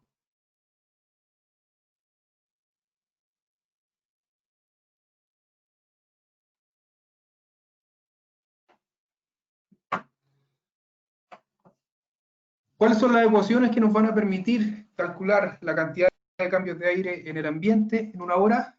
Las tres ecuaciones que tenemos a continuación: cambio de aire por minuto, que va a ser CFM, que es básicamente flujo, dividido en el volumen de la habitación. Cambio de aire por hora va a ser la misma ecuación, multiplicada por 60 minutos, no tiene mucha complejidad. Y ahí le entrego el dato del factor unitario para poder transformar los valores que tengamos en metros a pies, o en metros cuadrados a pie cuadrado, o en metros cúbicos a pies cúbicos, ¿verdad? El factor unitario es que un pie equivale a 0.3048 metros. Nosotros con ese factor unitario vamos a ir haciendo las conversiones de metros a pies. Entonces, para poder entender bien cómo se reduce el área de cobertura a un sensor o detector de humo en función de los cambios de aire que se presenten en una habitación por hora, vamos a revisar un ejemplo. Dice, tenemos un área rectangular de 8 metros de ancho por 12 metros de largo y vamos a considerar una altura relativamente estándar de 3 metros. Si nosotros quisiéramos espaciar detectores en ese rectángulo, en esa área, vamos a considerar un espaciamiento S, que puede ser el espaciamiento entregado por el fabricante, o puede ser el espaciamiento que nosotros vamos a optar si no tenemos ningún criterio claro entregado por el fabricante, o si no tenemos ningún criterio basado en el desempeño que nos indique el espaciamiento entre los detectores de humo, ¿verdad? El espaciamiento lo vamos a considerar como un espaciamiento S entre los detectores, con un radio máximo permitido de 0.7 por S y un distanciamiento del detector al muro de S medios, máximo. Si optamos que el espaciamiento permitido son 9.1 metros o 9, vamos a decir que el espaciamiento S va a ser igual a 9 metros, que el detector va a alcanzar máximo los 81 metros cuadrados de cobertura, que el radio no va a exceder máximo los 6.4 metros, y el distanciamiento del detector al muro no va a exceder los 4.5 metros, ¿verdad? Y según los datos que tenemos acá, el área de la habitación son 96 metros cuadrados. Si tuviéramos, bajo esas condiciones, tenemos el área rectangular de 8 metros de ancho por 12 metros de largo, y tuviéramos que instalar detectores en ese sector, solamente para validar si lo quisiéramos hacer con un sensor o con un detector ubicado en el medio, nosotros del sensor a la esquina, el radio que nos va a dar, o la distancia que nos va a dar, va a ser de 7.2 metros. Por ende, nos vamos a salir de los parámetros. Recordemos que el radio máximo permitido va a ser 0.7 por S, o 6.4 metros. Nosotros acá estamos trabajando, si lo quisiéramos proteger con un sensor, el radio sería de 7.2 metros. Estamos quedando fuera de los parámetros permitidos. Ahora, si trazamos una circunferencia con los parámetros permitidos, trazamos un radio de 6.4, ese radio debe llegar solamente hasta acá. ¿Ok? Hasta acá. Ahí hay un error en la imagen. Tiene que llegar hasta la circunferencia, hasta donde chocamos con la circunferencia. Entonces, si nosotros trazamos un radio desde el centro del detector de 6.4 metros y luego trazamos una circunferencia, nos vamos a dar cuenta que vamos a tener espacios del área que queremos proteger que van a quedar fuera de la circunferencia de cobertura. ¿Ok? Entonces, con un detector ya está súper claro que nosotros no vamos a poder cubrir o no vamos a poder proteger la totalidad del área. Si hacemos el cálculo con dos detectores, sí va a trabajar esto, va a funcionar. Pero nosotros ubicamos dos detectores, los podemos ubicar a 6 metros el uno del otro, y a 3 metros del muro, ¿ok? Y a 4 metros del muro, tal como lo muestra la figura. Nosotros trazamos un radio, ese radio de la circunferencia nos va a dar, por Pitágoras lo calculamos fácil, nos va a dar 5 metros. Trazamos esta circunferencia, lo mismo con el otro sensor o detector de humo, y nos damos cuenta que todos los puntos dentro del área rectangular están por lo menos dentro de una circunferencia de cobertura, y vamos a tener un sector donde se van a intersectar las dos circunferencias de cobertura. ¿Okay? Este sector va a estar cubierto por dos sensores y el resto del área va a estar por lo menos bajo la cobertura de un sensor o detector de humo. Bajo ese criterio, el diseño para ese pequeño rectángulo estaría correcto. Con dos sensores vamos a cubrir la totalidad del área.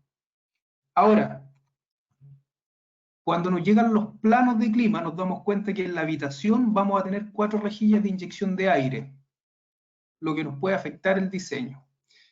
Las especificaciones de clima nos indican que cada rejilla va a tener una velocidad del aire de 400 pies por minuto. Ese es un dato.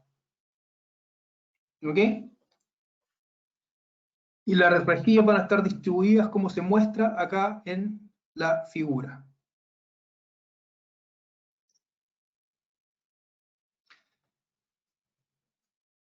Entonces, con esta información nosotros debemos determinar, pues ya sabemos que vamos a tener renovaciones de aire en el ambiente por hora. Con esta información nosotros debemos determinar cuál va a ser la nueva área de cobertura permitida máxima para estos sensores de humo bajo esas condiciones. ¿Ok?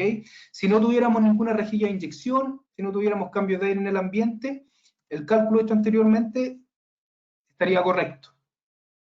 2 sensores espaciados a 6 metros, a 3 y 4 metros de distancia del muro, y vamos a cubrir todos los puntos dentro del área. Pero esta rejilla ya nos cambia el panorama y debemos hacer unos cálculos para validar cuál va a ser el espaciamiento máximo permitido. Entonces calculamos el área de la habitación, 8 por 12, 96 metros cuadrados. El volumen de la habitación va a ser 8 por 12 por la altura, que dijimos que vamos a considerar una altura de 3 metros, nos va a dar un volumen en metros cúbicos de 288. Este va a ser el volumen de la habitación en metros cúbicos, y si utilizamos nuestro factor unitario para hacer la conversión, vamos a llegar a que el volumen de la habitación en pies cúbicos va a ser 10.286 pies cúbicos. ¿Ok?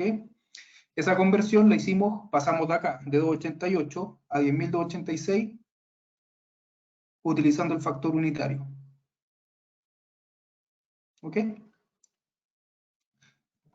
¿Qué otro dato tenemos? Ingeniería nos dice que la velocidad del aire por cada rejilla es de 400 pies por minuto. Entonces, si tenemos la velocidad del aire y además tenemos el área de cada rejilla, nosotros podemos calcular el flujo de aire que va a pasar por esa rejilla. Entonces tenemos la velocidad del aire y calculamos el área de la rejilla, 0.5 por 0.5 metros cuadrados. Eso nos va a dar un área de 0.25 metros cuadrados. Como vamos a trabajar en pie, usamos nuevamente el factor unitario y pasamos de 0.25 metros cuadrados a 2.72 pies cuadrados por rejilla. Entonces, el área de una rejilla expresada en pies cuadrados va a ser igual a 2.72 pies cuadrados. Entonces, el flujo del aire por cada rejilla, esto es complejo explicarlo sin hacer los cálculos, es mucho más fácil si tuviéramos una pizarra y poder mostrar los cálculos que se van haciendo. Traté de hacerlo lo más detallado posible. Entonces pasamos, tenemos la información para calcular el flujo de aire por cada rejilla, donde el flujo por rejilla va a ser igual a la velocidad del aire por el área de la rejilla. Y haciendo ese cálculo, llegamos a que el flujo por rejilla va a ser 2.72, que es el área de la rejilla, por la velocidad del aire, que va a ser 400 pies por minuto. Entonces, el flujo de una rejilla, flujo de aire por una rejilla va a ser 1.088 pies cúbicos por minuto. Para calcular el flujo total que vamos a tener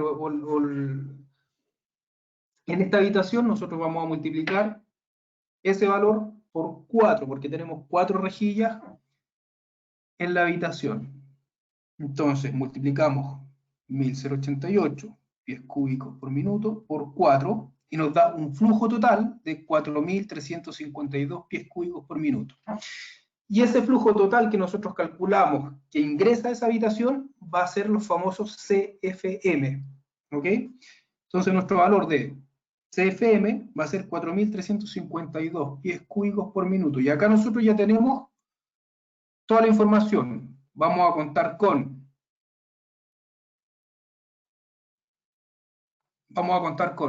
CFM y el volumen de la habitación en pies cúbicos. Y ahora solo tenemos que hacer la división.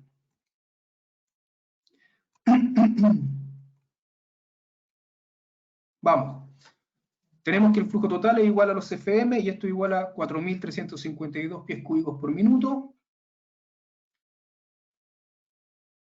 Los cambios de aire por minuto va a ser igual a CFM dividido en el volumen de la habitación. Hacemos la división, 4.352 pies cúbicos por minuto, dividido en 10.286 pies cúbicos, nos va a dar un valor de 0.42, que eso serían los cambios de aire por minuto, y si esos 0.42 los multiplicamos por 60, nos va a dar los cambios de aire existentes en una hora en esta habitación.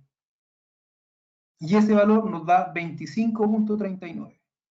Entonces, los cambios de aire por hora en esa habitación son 25.39. Y ese valor, nosotros lo buscamos en la tabla, y la verdad que no está muy claro. Sabemos que está entre 20 y 30, pero no tenemos un valor muy definido. Entonces nos vamos al gráfico, y en el gráfico buscamos 0, 10, 20, 30. Entre 20 y 30 tenemos los 25.39. Trazamos la vertical, y nos damos cuenta que el valor aproximado para la reducción de espaciamiento, o sea, del área de cobertura, es de 27.9. Entonces, luego de haber hecho todo ese cálculo, llegamos a que la nueva área de cobertura permitida para el sensor de humo o detector de humo va a ser 27.9, 28 metros cuadrados. ¿Ok? El valor que está afuera son pies cuadrados y el valor que está dentro del paréntesis equivale al área de cobertura en metros cuadrados. Entonces, una vez que ya tenemos la nueva área de cobertura en metros cuadrados, nosotros solamente despejamos y vamos a obtener el espaciamiento permitido máximo entre dispositivos. Entonces dice, los cambios de aire por hora, nosotros llegamos a un valor de 25.39. Cuando buscamos ese valor en la gráfica, en la curva, nos damos cuenta que el área de cobertura del detector o sensor de humo se reduce a máximo 28 metros cuadrados. Si nosotros aplicamos raíz, matemática básica, aplicamos raíz, sacamos los cuadrados y calculamos el nuevo valor de espaciamiento, vamos a llegar a que el nuevo espaciamiento permitido para los sensores de humo o detectores de humo va a ser de 5.3 metros entre ellos. Y por ende, como este es el nuevo valor permitido máximo de espaciamiento entre sensores o detectores de humo, al muro tiene que ser S medios, la mitad. Entonces, del sensor al muro máximo debe ser 2.65 metros.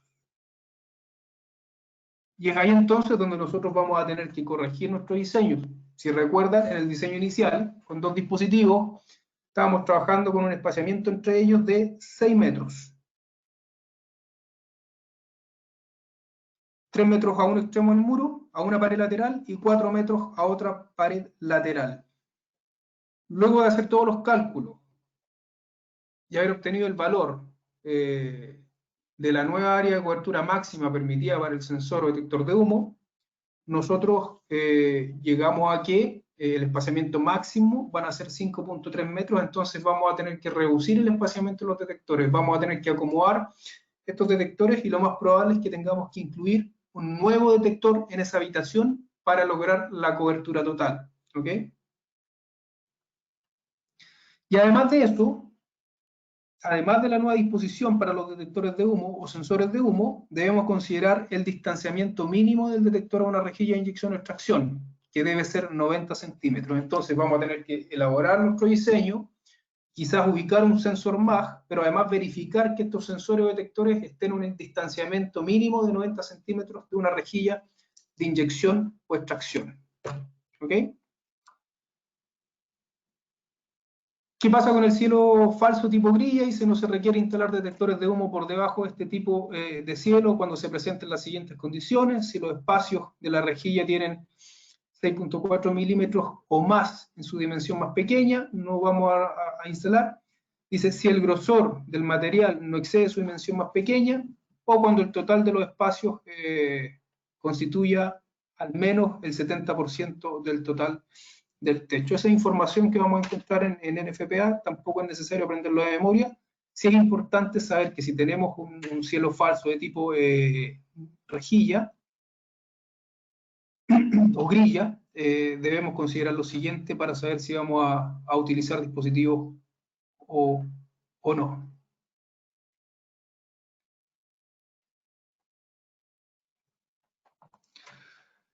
Espacio entre techos, no se requerirá detección en el espacio generado entre el cielo falso y el techo cuando el espacio sea utilizado como pleno para el retorno de aire en sistemas de HVAC en conformidad a NFPA 90. Esto lo vamos a ver en otra presentación, cuál va a ser la disposición de los detectores de humo en ducto, cuáles son los puntos claves, puntos específicos donde nosotros debemos instalar estos dispositivos para que la detección sea una detección efectiva y nos permita tomar acciones también, ¿sí? Detener las manejadoras de aire, cerrar damper, etc. Eso lo vamos a ver en la siguiente presentación.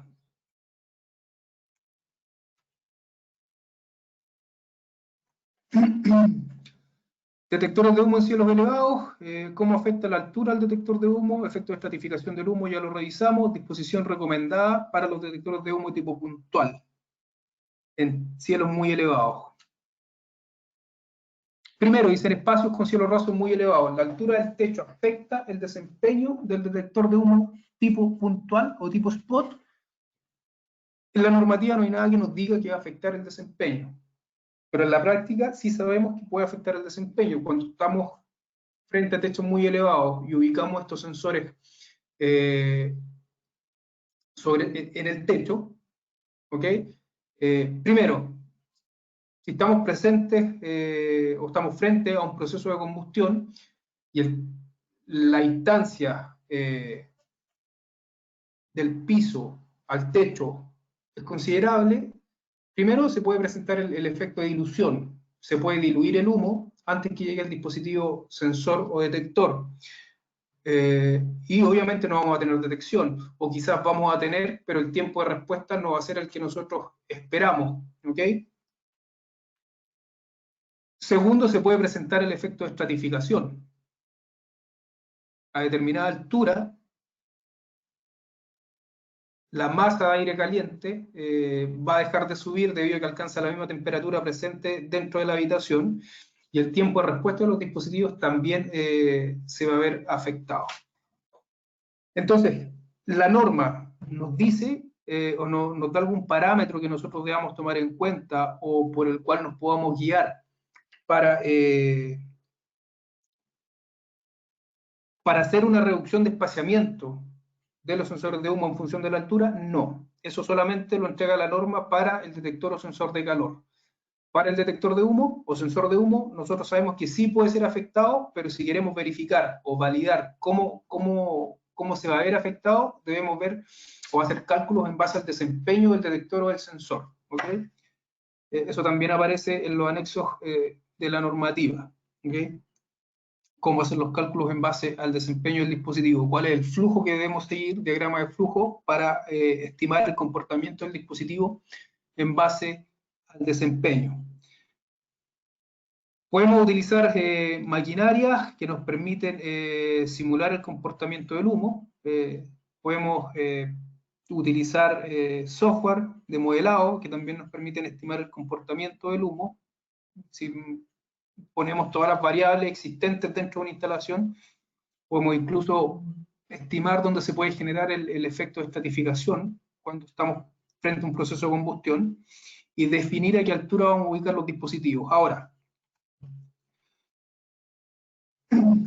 ya lo mencionamos, dice, ¿qué problema se puede presentar cuando trabajamos con detectores de humo en techos muy elevados? La estratificación, ya lo revisamos, cuando el humo alcanza la misma temperatura que mantiene el aire dentro del recinto, este humo deja de subir, y el efecto de estratificación impide que el detector de humo puntual logre el desempeño esperado. Retardo en tiempos de respuesta. Se puede generar también la disipación del humo. Si la altura es considerable, el humo se disipará en el ambiente antes de llegar al detector, lo que aumentará el tiempo de respuesta. Y obviamente, ya este es un tema más ligado a la parte de mantención. Cuando tenemos techos muy elevados, el mantenimiento de los dispositivos es un problema, ¿verdad? Debemos conseguir elevadores, permisos adicionales, quizás nos va a tocar arrendar maquinaria, etc. Tenemos otros elementos, otros dispositivos que nos permiten trabajar en techo elevado. Pero si somos porfiados y queremos aún así trabajar con sensores de humo en techos muy elevados, NFPA nos entrega una disposición, una forma de ubicar los dispositivos sensores o detectores de humo con el fin de anteponernos un poco al efecto de estratificación. Y la disposición es la siguiente. Con el fin de anticiparnos al efecto de estratificación, espaciamos en base a las características del detector de humo puntual. ¿Ok? Ya sea espaciamiento que nosotros vamos a optar si no tenemos criterios claros, o espaciamiento que nos va a entregar el fabricante del dispositivo. Y ubicamos detectores a la altura del cielo raso y detectores a una distancia mínima del cielo raso de 90 centímetros de manera intercalada, tal como se indica en la figura. ¿Ok? Acá podemos ver los que están en color negro, va a ser el detector de humo por debajo del cielo raso, y los que están, los detectores blancos, son detectores de humo al nivel del cielo raso. Los vamos a ubicar, tal como lo muestra la figura, de manera intercalada, tal como lo vemos acá en el corte A. Detector por debajo del cielo raso, detector al nivel del cielo raso, por debajo del cielo raso, al nivel del cielo raso. Esa disposición de los sensores o detectores de calor nos va a permitir anticiparnos al famoso efecto de estratificación. Es una disposición que está recomendada por NFPA 72 y la podemos utilizar. Es un poco más costoso porque vamos a trabajar con más canalización, vamos a trabajar con una mayor cantidad de cable, horas hombre en instalación, también se va a incrementar. Si queremos trabajar con sensores de humo, lo podemos hacer, podemos trabajar con esta disposición, pero vamos a tener una serie de costos asociados durante la instalación, y luego vamos a tener unos costos asociados también que se van a incrementar cuando nos toque hacer las acciones de mantenimiento sobre estos dispositivos. ¿Okay? Muchos instaladores, cuando les toca trabajar en techos muy elevados, trabajan con photobeam o rayos lineales, que es un elemento también detector de humo, trabaja por opacidad, pero se instala en los extremos, o sea, el mantenimiento es mucho más simple que hacer un mantenimiento a una gran cantidad de sensores tipo spot en un techo muy elevado. Y la cobertura del photobeam también es bastante mayor. ¿Okay? Pero eso también lo vamos a revisar en otra presentación. ¿Preguntas? Estamos. Hora y media, Nicolás, me dijiste. O sea, Nicolás Pablo.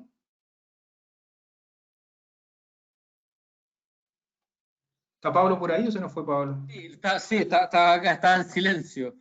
Oye, gracias. Como tú ya lo mencionaste, ya pasamos hacia las preguntas final. Muy buena asistencia. Yo creo que más de 300 personas están asistiendo a este webinar, así que felicitaciones por la convocatoria y claramente a toda la gente que nos está acompañando. Avancemos las preguntas, ¿no? Rápidamente. Sí, dale. Perfecto. Vamos con la primera pregunta. Buenos días, ¿podrían explicar la ubicación en pared de los BIM detectores y su ubicación? Lo que pasa es que eso ya pertenece a otra presentación, pero lo podemos mencionar. Adelantamos algo. Cuando trabajamos con rayos lineales, el espaciamiento entre rayos lineales permitido o recomendado por la normativa es de 18 metros, y al muro, obviamente, el espaciamiento permitido dividido en dos, que sería 9 metros. Esa sería la disposición de los elementos. Los podemos montar en muro, los podemos montar de manera colgante. Si los montamos distanciados del muro, tienen que estar si no me equivoco es a S cuartos del muro. Ahí tenemos, eso es parte de otra presentación, pero en lo general te puedo decir que lo que habla la normativa es un espaciamiento máximo de 18 metros entre fotobil, 9 metros a los muros, y si los montamos distantes, la parte de atrás del fotobil, lo montamos distante del muro, no montado sobre el muro, tiene que estar el espaciamiento que está listando dividido en 4, a ese cuarto. Pero eso ya es parte de otra presentación, porque ahí tenemos algunos criterios con techos con pendientes y otras cosas, que lo vamos a ver en la siguiente presentación. Perfecto, vamos avanzando. Me preguntan, ¿cómo medir los cambios de aire? Lo hicimos. Hicimos el cálculo, hicimos los CFM, los cambios de aire son los CFM divididos en el volumen de la habitación. Y los CFM, obviamente, es flujo. Nosotros calculamos el flujo de aire que va a pasar por una rejilla en una habitación, y lo multiplicamos por la cantidad de rejillas de inyección que tenemos en esa habitación. Y ahí vamos a tener un flujo total, y eso lo dividimos por el volumen total de la habitación y nos va a entregar un valor. Y ese valor es el que nosotros vamos a buscar en la tabla. ¿Ok? Que lo mostramos ahí súper específico y hicimos un ejemplo muy práctico. Yo creo que la pregunta la hizo antes de haber visto el ejercicio que hicimos. A los 22 minutos que iniciaste la presentación, así que claramente eso se respondió durante la presentación, sí. Lo importante a la gente, si tomaron nota de la respuesta que diste. Estamos como clase de matemática, ahí los cálculos, pero perfecto, está la presentación, y yo sé que lo mostraste.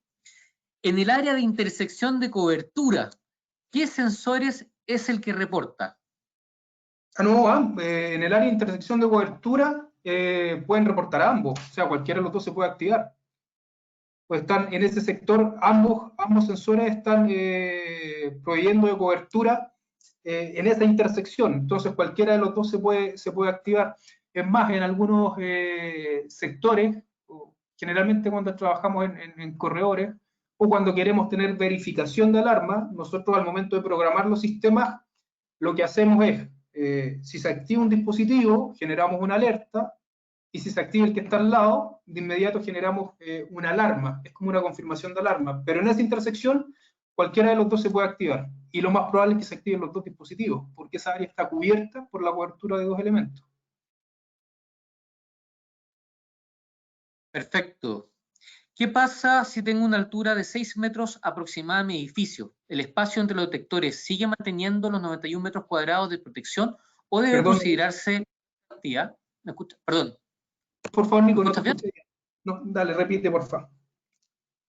Ya. ¿Qué pasa si tengo una altura de 6 metros aproximada en mi edificio?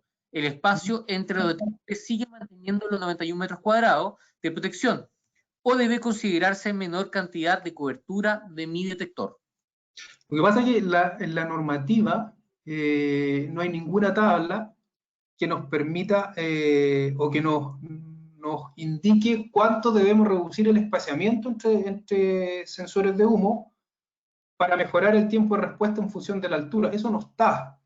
Acá lo que hay que hacer es ver primero las recomendaciones del fabricante. Si el fabricante te dice que el sensor puede trabajar puede trabajar a 9 metros de espaciamiento entre ellos a una altura de 6 del techo máximo, lo puedes hacer, pero si el fabricante no te entrega esos lineamientos, no hay cómo saberlo, y ahí hay que entrar a revisar o hacer el cálculo de desempeño del dispositivo, ¿verdad? Y eso ya lo pueden revisar en el anexo de la NFPA 72, que te dice, si no hay ningún lineamiento claro, hay que trabajar con el cálculo de desempeño del dispositivo, o podrías también, si tienes acceso a un software de modelado, podrías ver cuál va a ser el comportamiento del humo en esa área, considerando todas las condiciones o las variables que puedan existir dentro de esa área, para ver si el humo se va a disipar antes de llegar al dispositivo.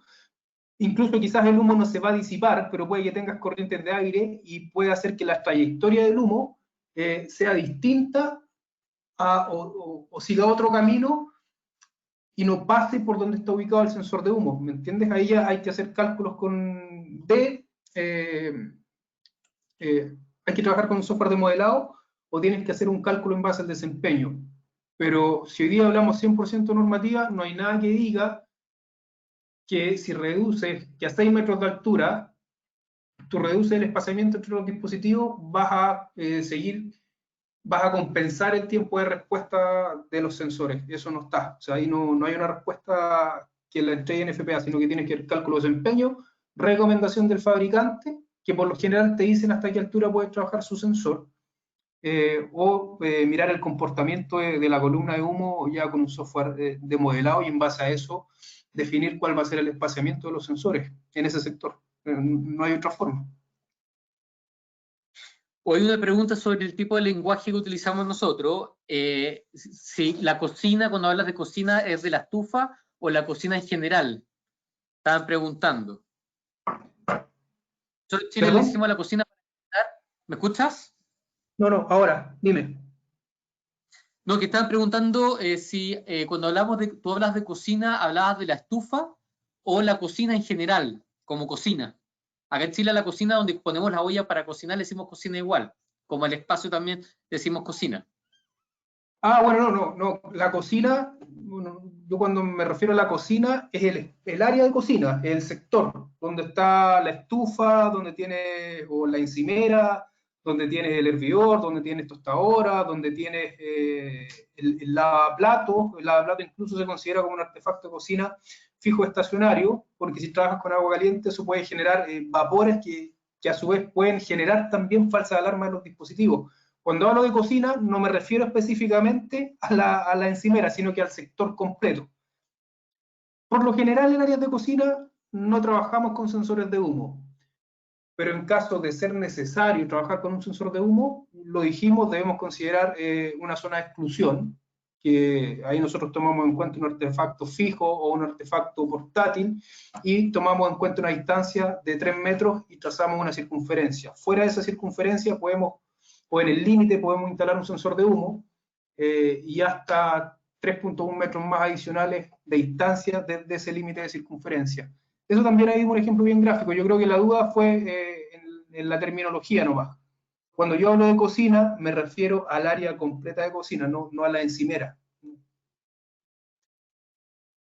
Aquí hay una pregunta bien puntual. Para censar dentro de una campana de cocina, ¿qué se utilizaría? ¿Para censar? Dentro de una campana de cocina.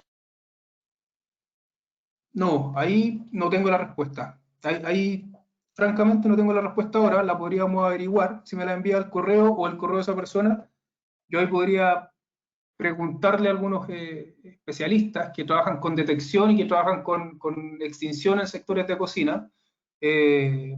Ahí claramente debe ser temperatura, o sea, humo no, temperatura. En una campana debe ser temperatura, lo que activa un sistema de extinción en cocina.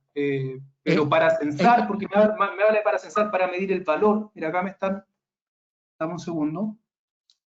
Esto lo voy a estar conectado. Es correcto lo que tú mencionas. Lo vimos hace poco en un webinar de los equipos ANSUR, que dentro, ¿Sí? dentro de la campana se utilizaban sistemas de supresión a través de detección por calor. Sí, mira, sonda térmica puntual. Acá me está Diego Caligari, colega, y me está dando una mano con esto, y dice que en la campana de cocina lo que se trabaja para la detección es una sonda térmica puntual, ¿ok? Y eso obviamente, la señal de esa sonda térmica tiene que ir conectada a un panel para poder generar la descarga de un sistema. Pero eso es lo que se utiliza, es sonda térmica puntual. Yo debo decir, la extinción no es mi especialidad. O fusibles, me dicen, fusibles mecánicos para sistemas de supresión. Sonda térmica o fusibles mecánicos.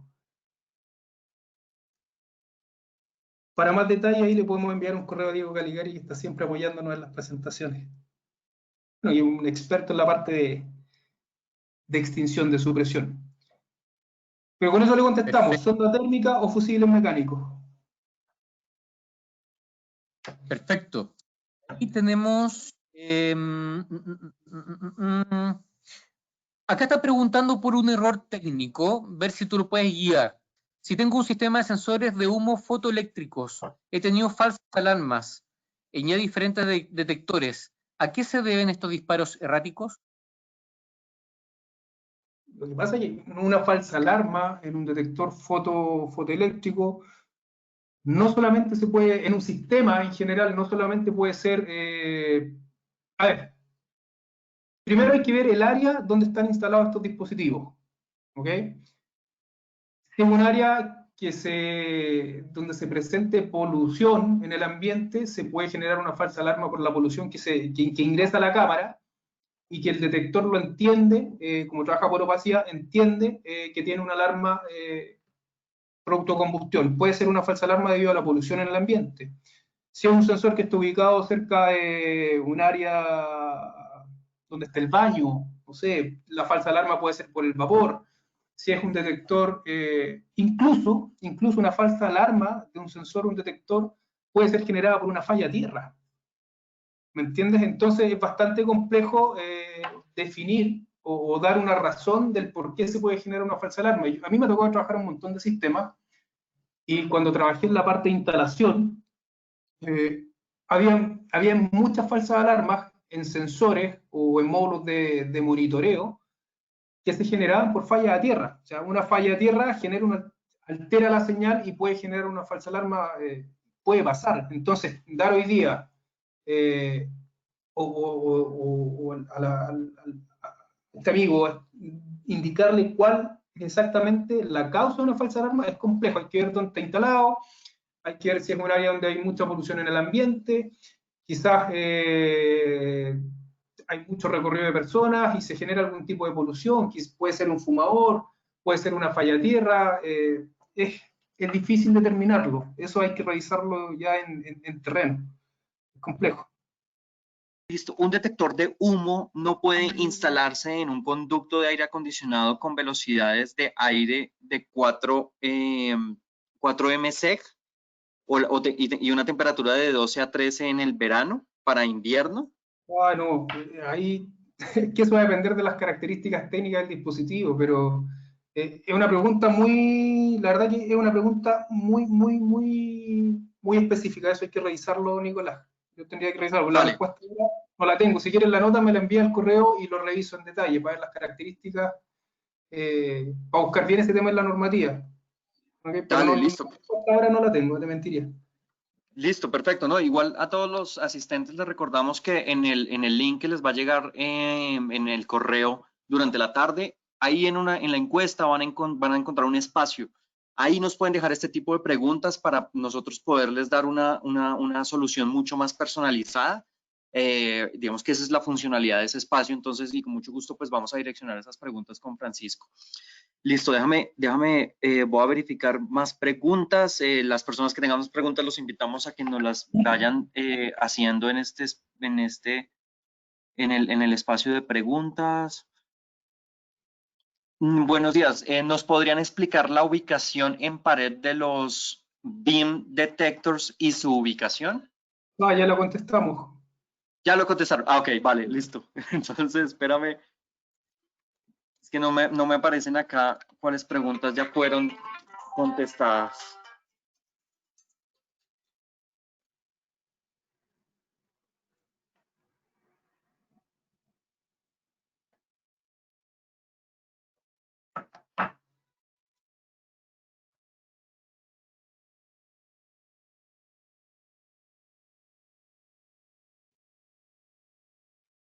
¿Quién se fue, Nico? También. Ya, listo. Nico. Espérate, no, la plataforma me está como desconectando en momentos el audio. Ya estoy buscando acá una pregunta. Es que. Oh,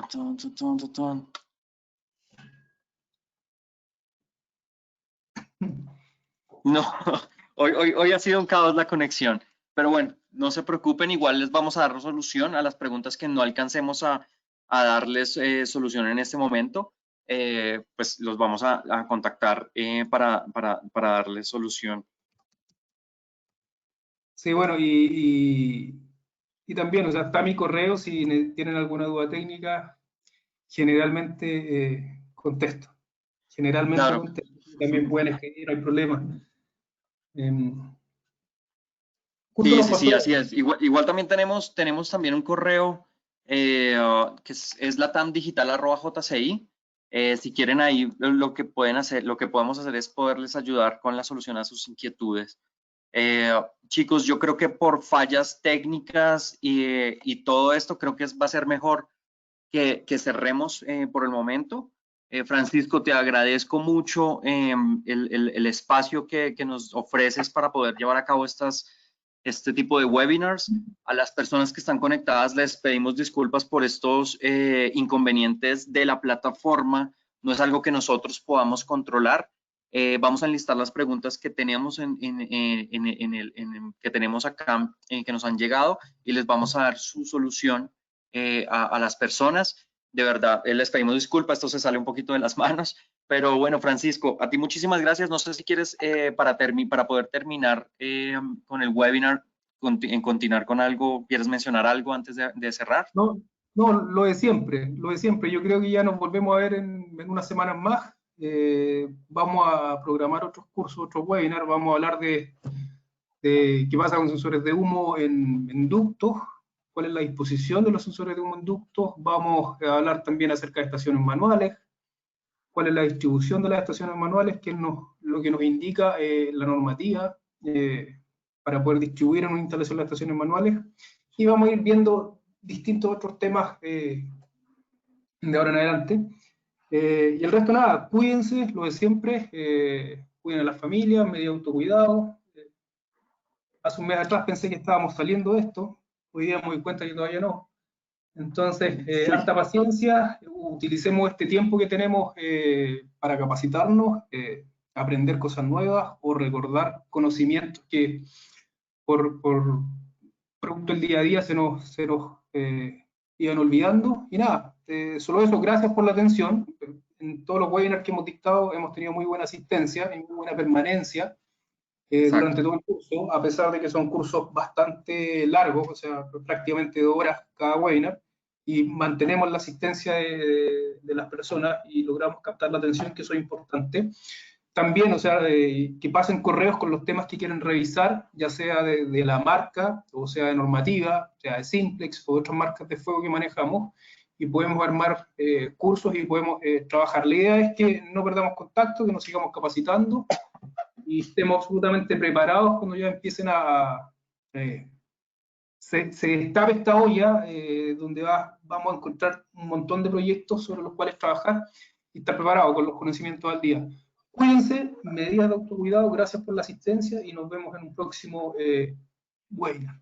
Claro que sí, Francisco, y te comparto varios de los mensajes que nos han llegado de agradecimiento por tan buena presentación.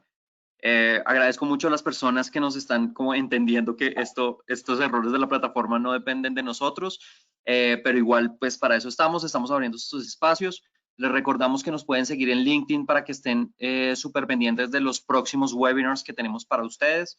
Y hay muchas felicitaciones, Francisco, y saludos desde Perú, desde México, he visto desde Colombia, desde Chile también vi unos mensajes de agradecimiento por tan buena presentación. Y bueno, ellos deben ser todos familiares míos. Bueno. Vale, no, hay muy buenos comentarios y estamos súper agradecidos por eso. A todos los asistentes, muchas gracias por su tiempo. Esperamos que estén haciendo todos los cuidados desde sus hogares y sus países. Y Francisco, muchísimas gracias y nos vemos en una próxima oportunidad, y a todos los asistentes nos vemos en una. Y lo último, recomendación a Pablo que cambie su proveedor de internet. Bueno, no vuelva a pasar. Dale. Le voy a decir, no te preocupes. Muchísimas gracias a todos y pues sigan saludables en sus hogares. Muchas gracias.